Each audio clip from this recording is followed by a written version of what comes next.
This is my Duratech cordless power ratchet, which I've had for almost a year. I work as an auto body and paint tech, and I use this every day at work, 5 days a week. Now, I wouldn't recommend this, and I'll tell you why in just a moment. But first, let me give you a quick tour.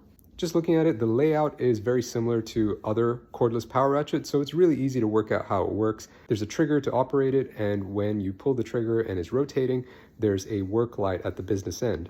It's got a 3/8 inch drive, and the switch to flip it clockwise or anti-clockwise is just on the back of the drive head. The trigger has a lockout switch, which you just slide down, and that's going to stop you from accidentally pulling the trigger.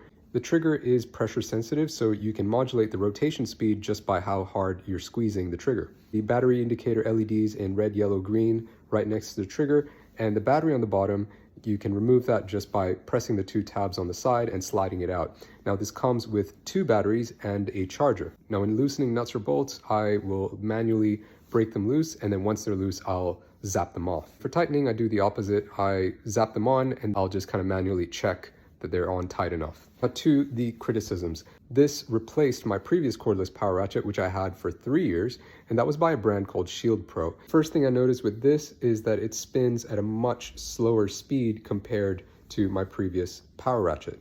The other criticism is that it does not have an anti-recoil feature. So if you watch me here as I'm tightening up these nuts, with my previous power ratchet, if I tried to over tighten them, it's not going to try and spin and slam my knuckles into an adjacent piece of metal. This Duratech power ratchet doesn't have that anti-recoil feature. Now, to be fair, my previous power ratchet did cost more than this Duratech one, but the difference wasn't that big. But knowing what I know now, I would be happy to spend just a little bit more to get a faster work speed and that anti-recoil feature.